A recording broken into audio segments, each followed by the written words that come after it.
నమస్కారం. నేను మీ సిరి. Welcome to నిన్ను కోరి. ఈరోజు కథ ప్రణయమా ప్రళయమా పార్ట్ 34. రచించిన వారు బృందా గారు. ఇక కథలోకి వెళ్తే వర్ష కోసమే ఎదురు చూస్తున్న విశ్వ కార్ సౌండ్ విని ఫాస్ట్గా డోర్ తీశాడు. డోర్ అడ్డుగా ఉండడంతో విశ్వ ఫేస్ నిఖిల్కి సరిగ్గా కనిపించలేదు. హాయ్ బావా. వర్ష లోపలికొచ్చి డోర్ పెట్టేయగా నిఖిల్ అక్కడి నుండి వెళ్ళిపోయాడు. ఎక్కడికెళ్ళావు వర్ష? ఇంత లేట్ అయినా రాకపోయేసరికి ఇంత కంగారు పడ్డాను తెలుసా? ఫోన్ చేసిన స్విచ్ ఆఫ్ వస్తుంది. ఏమైంది?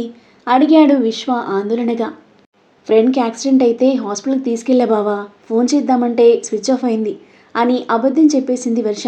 అలాగా, ఇప్పుడు మీ ఫ్రెండ్ ఓకేనా? ఓకే బావా. చిన్న చిన్న దెబ్బలు తగిలాయి. తన పేరెంట్స్ వచ్చే వరకు ఉండి వచ్చేసాను. Thank God. సరే డిన్నర్ చేద్దు కాని పదా. వద్దు బావా, దారిలో తినేశాను. ఓకే వర్ష, వెళ్ళి పడుకో. Good night. గుడ్ నైట్ బావా. ఎవరి గదిలోకి వారు వెళ్ళిపోయారు. బెడ్పై వాలిపోయిన వర్ష నిద్రపట్టక ఆలోచిస్తూ ఉంది. విక్రమ్ను ఎంత బ్లైండ్గా నమ్మానో. అభివాడు ప్లాన్ కనిపెట్టకపోయింటే నా లైఫ్, అభి లైఫ్ ఏమయ్యేది?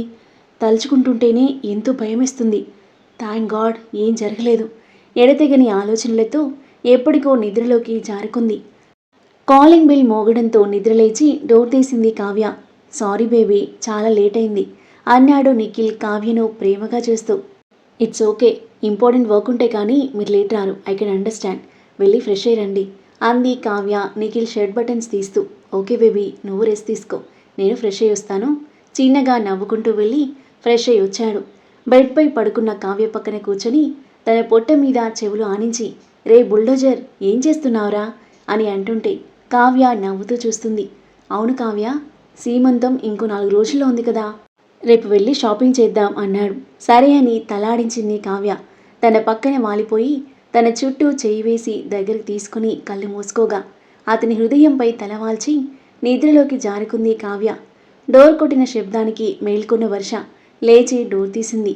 ఎదురుగా తన పేరెంట్స్ని చూసి, మామ్, డాడ్ ఎప్పుడొచ్చారు అని సంతోషంగా హక్ చేసుకుంది. ఇందాకే వచ్చానరా. జ్వరం వచ్చి ఎలా పీక్కుపోయావో చూడు. బిజినెస్ స్టార్టప్ లేదు, ఏం లేదు. మన ఇంటికి వచ్చి మీ డాడ్ బిజినెస్ చూసుకో అంది వర్ష తల్లి తార బాధగా. ముగ్గురు వెళ్ళి హాల్లో సోఫాలో కూర్చున్నారు.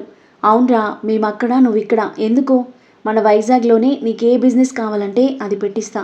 వెళ్దాం తల్లి అన్నాడు తండ్రి శ్రీధర్. మామ్, డాడ్ ప్లీజ్, నేను బిజినెస్ ఇక్కడే స్టార్ట్ చేస్తాను. నా డెసిషన్ మారదు అంది. అత్తయ్య, తనకు నచ్చింది తనని చేయనివ్వండి. She so talented. అయినా తనేం ఇక్కడ ఒంటరిగా లేదు, నేను కూడా ఉన్నానుగా. మీరేం వరి అవ్వకండి అంటూ వచ్చి వాళ్ళ ఎదురుగా సోఫాలో కూర్చున్నాడు విశ్వ. తారా, శ్రీధర్ ఆశ్చర్యంగా ఒకరినొకరు చూసుకున్నారు.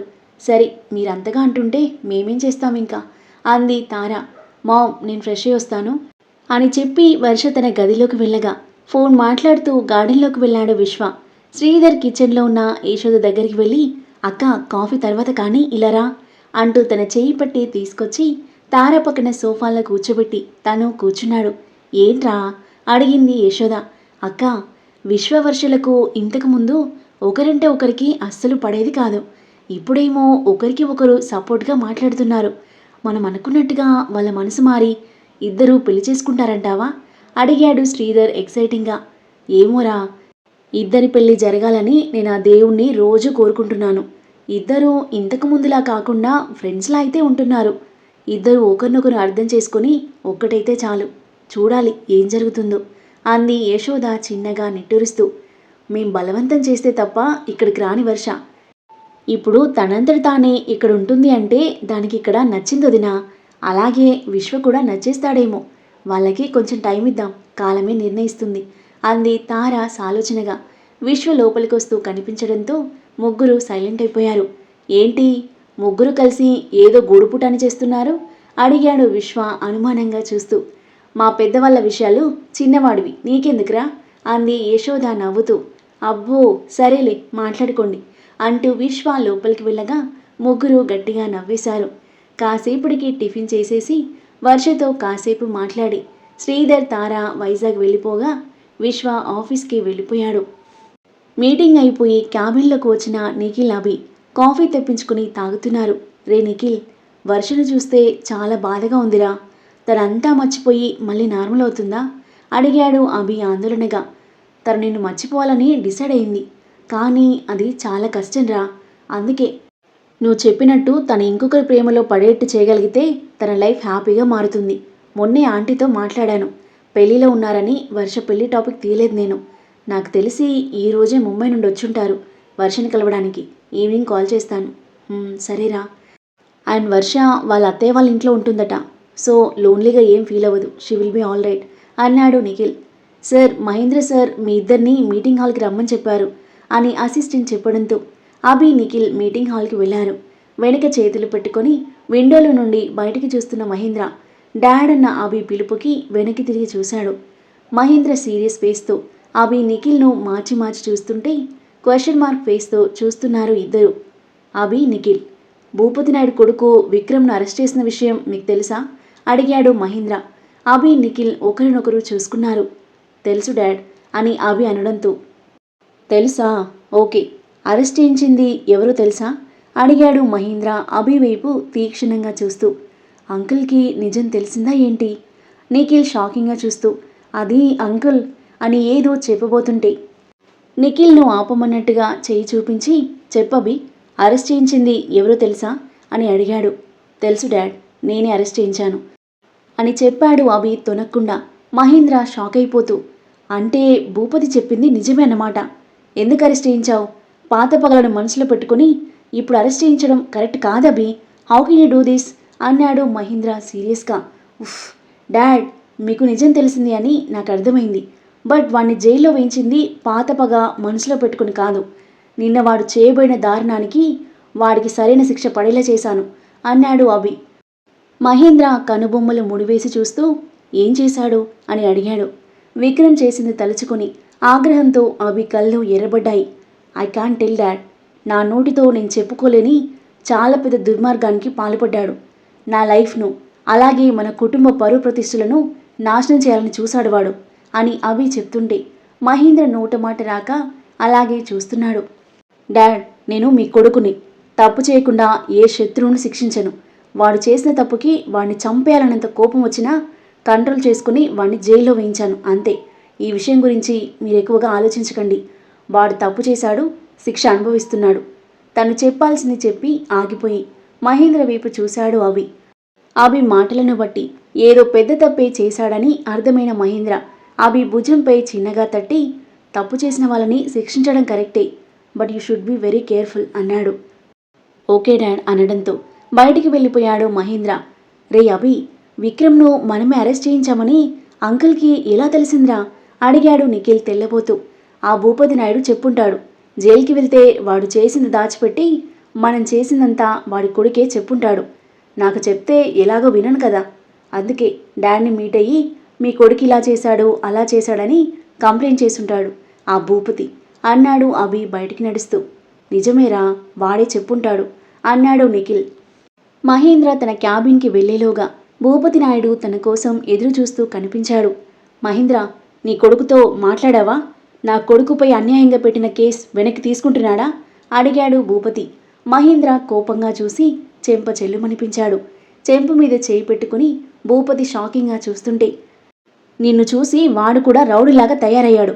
మంచి బుద్ధులు నేర్పించాల్సింది పోయి వాళ్ళని కూడా పగ ప్రతీకారాలు అంటూ రాక్షసులా తయారు చేశావు. నీ కొడుకు తప్పు చేశాడు, దానికి తగ్గ శిక్ష అనుభవిస్తున్నాడు అన్న మహేంద్ర మాటలకు మహేంద్ర, వాడు తప్పు చేశాడు కావచ్చు, కానీ జీవితాంతం జైల్లో ఉండేలా చేయడం న్యాయం కాదు. అభిమన్యుతో నువ్వు మాట్లాడు, నీ మాట తప్పకుండా వింటాడు అని భూపతి అంటుంటే నా కొడుకు చేతిలో నీ కొడుకు ప్రాణం పోకుండా జైల్లో అయినా బ్రతుకున్నందుకు సంతోషించు అన్నాడు మహేంద్ర సీరియస్గా. భూపతి అలాగే చూస్తుంటే ఇప్పటికైనా మారి మంచిగా మనిషిలా బ్రతుకు, లేదంటే నీ కొడుకు గతే నీకు పడుతుంది అని అనడంతో ఏం మాట్లాడలేక సైలెంట్గా వెనుతిరిగి వెళ్ళిపోయాడు భూపతి. సాయంత్రం 6 గంటలు. రే అభి, మండే రోజు కావ్యకి సీమంతం చేస్తున్నాన్రా, షాపింగ్ చేయాలి. ఆరాధ్యను కూడా రమ్మను. నలుగురం కలిసి అలా షాపింగ్కి వెళ్ళి డిన్నర్ చేద్దాం. అందరం కలిసి బయటికి వెళ్ళాక చాలా రోజులైంది కదా అన్నాడు నిఖిల్. సరే, నేను 6ను తీసుకొచ్చేలోపు నువ్వు కావ్యం తీసుకుని వచ్చేయి అన్నాడు ల్యాప్టాప్ క్లోజ్ చేస్తూ. సరేరా. ఇద్దరూ ఎవరి కాల్లో వాళ్ళు స్టార్ట్ అయ్యారు. అభి నుండి కాల్ రావడంతో నవ్వుతూ లిఫ్ట్ చేసింది 6. చెప్పండి శ్రీవారు అంది గారంగా. కావ్య సీమంతానికి షాపింగ్కి వెళ్తున్నాం. నేను 15 మినిట్స్లో మీ ఆఫీస్ దగ్గర ఉంటాను. అన్నాడు అభి. అలాగే, ఐఎమ్ వెయిటింగ్. ఫోన్ పెట్టేసి ఆరు వెనక్కి తిరిగేసరికి తనని చూస్తున్న ప్రియ ఏంటి సంగతి అని కళ్ళెగరేసింది. అది షాపింగ్కి వెళ్దామన్నారు, సో నేను త్వరగా వెళ్తున్నానన్నమాట అని ఆరు అంటుంటే, నువ్వింత ఎర్లీగా షాపింగ్కి వెళ్తే ఈరోజు నువ్వు ఫినిష్ చేయాల్సిన వర్క్ ఎవరు చేస్తారే అంది ప్రియ. ఇంకెవరు, నువ్వే అంటూ ప్రియ బుగ్గగిల్లి బ్యాగ్ తీసుకొని నవ్వుతూ బయటికి పరిగెత్తింది ఆరు. ఏ ఆరు, ఇది అన్యాయమే అని ప్రియ అరుస్తుంటే ఆరు వెనక్కి తిరిగి ప్లీజ్ ప్లీజ్ ఉమ్మా బాయ్ అని ఫాస్ట్గా వెళ్ళిపోగా నన్ను ఇరికించేసింది మెంటల్ది అని నవ్వుకుంది ప్రియ. అభి వచ్చే వరకు ఫేస్ వాష్ చేసుకుని లైట్గా మేకప్ వేసుకుని రెడీ అయి ఉంది. ఆరుని పిక్ చేసుకుని సౌత్ ఇండియా షాపింగ్ మాల్కి వెళ్ళాడు అభి. అప్పటికి కావ్య నిఖిల్ వెయిట్ చేస్తున్నారు. హాయ్ కావ్య నవ్వుతూ కావ్యను హగ్ చేసుకుంది ఆరు. హెల్త్ ఎలా ఉంది, మా అల్లుడు ఏమంటున్నాడు అడిగింది నవ్వుతూ. వాడికి ఓ బుజ్జి మరుదలు ఎప్పుడొస్తుంది అని అడుగుతున్నాడు అని కావ్య అనడంతో సిగ్గుపడుతూ అభి వైపు చూసింది ఆరు. అభి చిలిపిగా నవ్వుతూ కన్ను గీటగా కళ్ళతోనే కసిరింది. అభి నిఖిల్ నవ్వుకుంటూ ముందుకు వెళ్ళగా కావ్య ఆరు మాట్లాడుకుంటూ వెనకే కదిలారు. షాపింగ్ మొత్తం పూర్తి చేసుకుని రెస్టారెంట్కి వెళ్ళారు. అందరికీ ఇష్టమైన ఐటమ్స్ ఆర్డర్ చేసి కబుర్లు చెప్పుకుంటూ హాయిగా తింటూ ఉండగా సడన్గా డోర్ వైపు చూసిన నిఖిల్కి అప్పుడే వర్ష రెస్టారెంట్ లోపలికి వచ్చినట్టుగా అనిపించింది. తను వర్షలాగా ఉందే అనుకుంటూ పక్కకి తొంగి తొంగి చూశాడు. ఎక్కడా కనిపించలేదు. తనూ కాదు, ఏమోలే అని ఆ విషయాన్ని అప్పుడు వదిలేసి బిర్యానీ ఆస్వాదించడంలో మునిగిపోయాడు. డిన్నర్ ముగించి బయటకు వచ్చేశారు.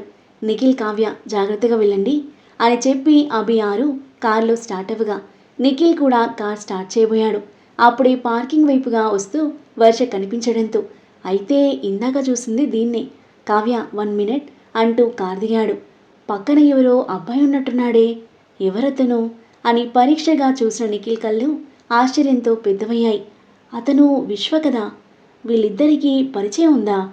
చూస్తుంటే ఇద్దరి మధ్య మంచి ఫ్రెండ్షిప్ ఉన్నట్టుందే అని అలాగే చూస్తున్నాడు. ఇద్దరి జోడీ బాగుంది. విశ్వ చాలా మంచివాడు, వర్షకి పర్ఫెక్ట్ మ్యాచ్. కానీ విశ్వ ఎవరినైనా ప్రేమిస్తే, అది కాక వాళ్ళిద్దరు ఫ్రెండ్స్ అని ఎందుకు అనుకోవాలి?